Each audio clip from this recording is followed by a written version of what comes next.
remote. It uses touch for navigation, Siri to tell it what you want to watch, and motion to play games. But a lot of our customers have told us that they would love an app on their iPhone that had all those same capabilities, and so we're making a new version of the remote app.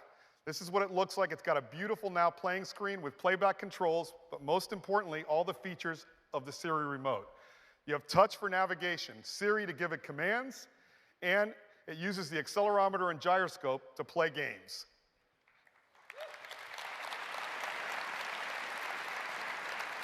And of course, you can enter text with the keyboard. Next, let's talk about Siri. Siri changed the way we interact with our television because now we just tell it what we want to watch. And we're making it even better because now you can search movies by topics. Now, my daughter is actually going to high school this fall, and I remember back when I went to high school, it's been a while, there's some great movies that I'd love to watch with her. And now Siri makes this really easy because I can just say, find high school comedies from the 80s. And sorry, we'll do that one again. Find high school comedies from the 80s. And there are some of my favorites. I actually have watched them all. Let's take a look at Ferris Bueller's Day Off. And with just one tap, we can start watching. Now, Siri actually searches over 650,000 movies and TV shows now. But what about YouTube? Well, that's easy too, because now you just ask Siri, search YouTube for Steph Curry's three-pointers.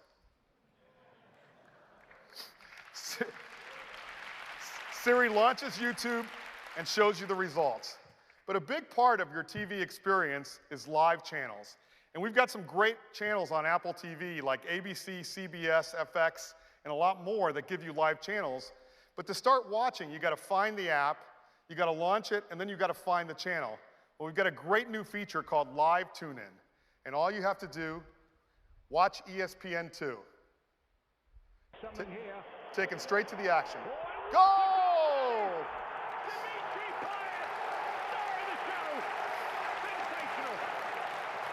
And this is already working with a lot of great channels, and we're making live tune-in available on both your iPad and Apple TV as well. And one problem with this is, let's be honest, when you go in and you launch a video channel app for the first time, you get something like this. And you've got to go find a browser, authenticate with a code, and then authenticate to your TV provider. Well, we're going to make this change a little bit. But it's worse because you got to do it for each and every app. And now we're going to make it all go away with a feature we call single sign-on.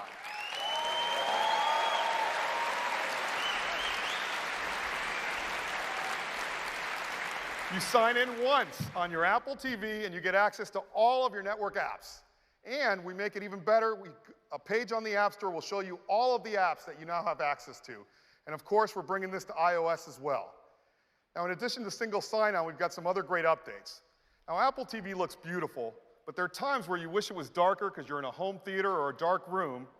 And now that's really easy because you can just switch to dark mode.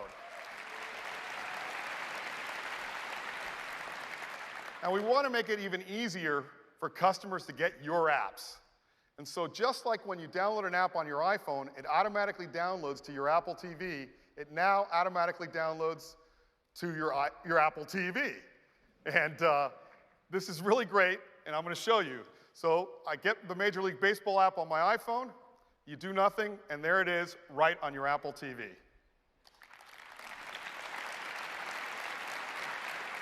Now, there's never been a better time for all of you to build apps for the big screen, and we've got some great new features for you as well. First of all, Replay Kit, where you can live broadcast your gameplay or save the video to share it later. We've got Photo Kit, gives you access to your complete iCloud photo library, all the videos, all the photos. And of course, HomeKit, where you can create apps to control all the devices at home. And that's just some of the many features. We've got things like support for 4 game controllers, multiplayer game sessions, and a lot more. And that is a quick update to the TV OS, a new Apple TV remote app, great Siri enhancements with topic search, YouTube, and live tune-in, obviously single sign-on, so now you get access to all your network apps and great tools for developers. And all of you will get a developer preview today. I can't wait to see all of the apps that you start building, and our customers will get it this fall, and that is tvOS.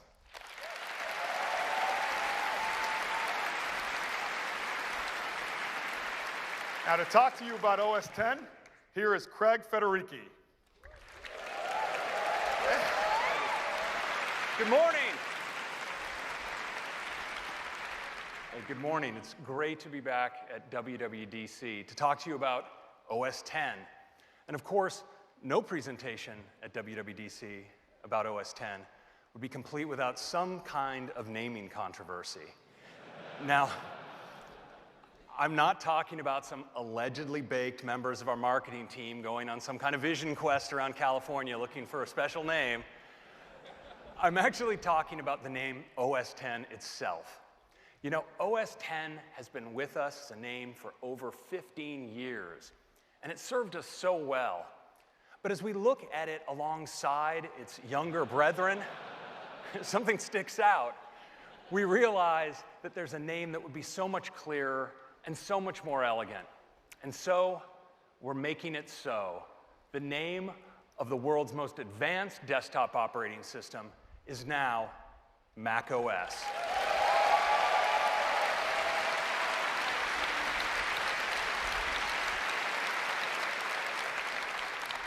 Now, of course, each version of macOS does have a special name after a place that's especially important to us here in California. And this year's macOS is no different. But the choice this time was obvious. Our latest, newest OS 10 is macOS Sierra.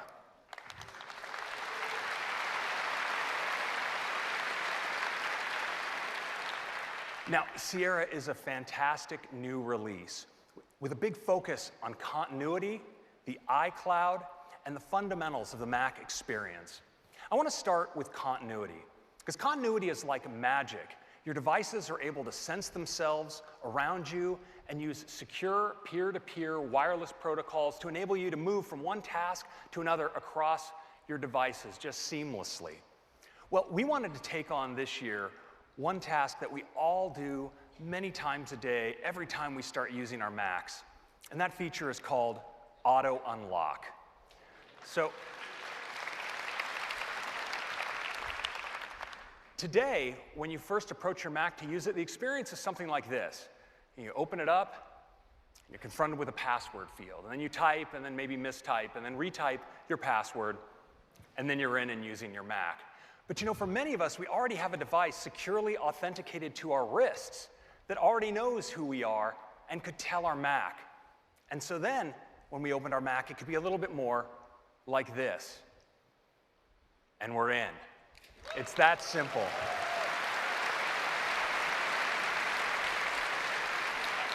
And we made this really secure using time-of-flight networking to make sure it's you who's that close to the machine who's unlocking it. So it's really great. Now, the next continuity feature in macOS Sierra is Universal Clipboard. Now, wow, gasp. But I know copy and paste is so fundamental to the way that we use our Macs for so many years now. But what if when you were on even your iPhone and you found some text and you just went to copy it, that when you then went to your Mac, well, you could just paste it right in. And now you can. With images, video, everything, it's completely automatic. Now I'd like to move on to iCloud, and specifically iCloud Drive.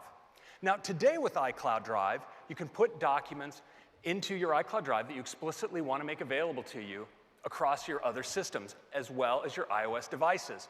And customers have done quite a bit of this. There are actually 10 billion customer documents in iCloud Drive today.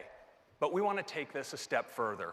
We want all of your documents and your desktop accessible to you everywhere, so that when you're on one Mac, maybe you're putting things in your normal documents folder. Well, of course, those should be available to you on your other Macs.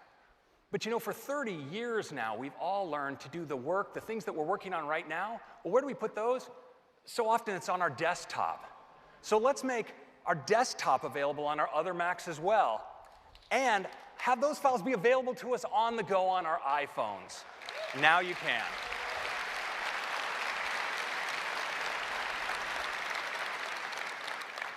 Next up, optimized storage.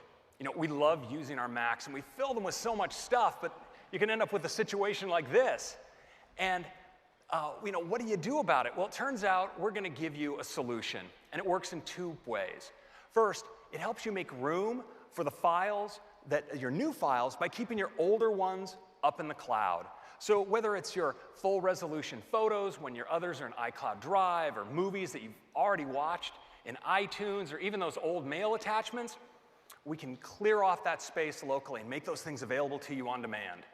But we also want to make it easy for you to get rid of files you'll never use again, automatically. Things like your Safari web cache, and maybe the trash that you keep forgetting to empty, and redundant data that's stored by mail. Well, we can get rid of all of that as well. And we provide a really simple user interface to help you do it. Now, as a test, we took a system that was nearly full. It had about, let's say, 20 gigs free, and we put it through the paces. Now, it had a lot of photos and a lot of documents. It had movies that were already watched, mail with lots of attachment, apps, system files, and so forth. And we turned on all the switches for optimized storage, and we went from 20 gigs free to 150 gigs free. So we think this is going to make a big difference for all of you. Next, Apple Pay. So we all love using Apple Pay in stores to pay with our phones and our Apple Watch at the cash register, and to shop inside apps on our iOS devices. So of course, we wanted to bring this experience to the Mac. We thought long and hard about exactly the right way to do it, and I think we've nailed it.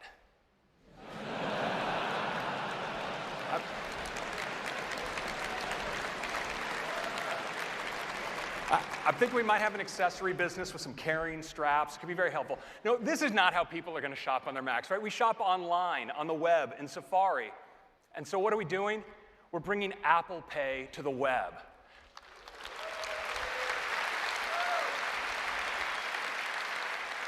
So now, when you're shopping online, you'll have a Pay with Apple Pay button available to you. When you click it, a sheet comes down and actually prompts you to securely authenticate your purchase using continuity right on your iPhone with Touch ID.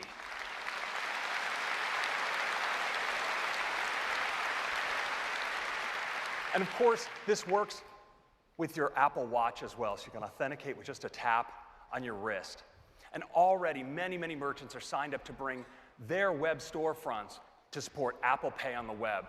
And Apple Pay is expanding hugely geographically. It's now available in the United States, the UK, Canada, Australia, China, and Singapore. And in the next few months, it's coming to Switzerland, France, and Hong Kong. Now, next, I want to move to part of the Mac experience, and that's tabs. You know, many of us love using tabs to take a mess of windows that we have in Safari and get them neatly organized and tab set. Well, now we want to bring that to all of your multi-windowed apps. So maybe you have multiple windows open in Maps. Well, you could organize those in tabs.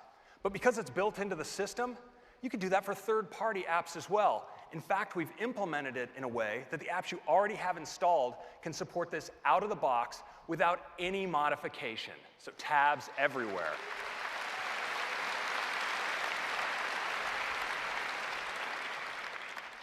So next, picture-in-picture.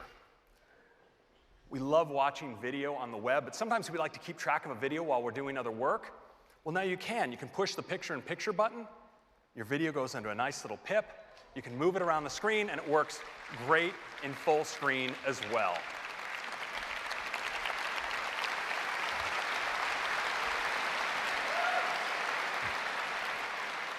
So these are 7 great features in macOS Sierra, but there is one more.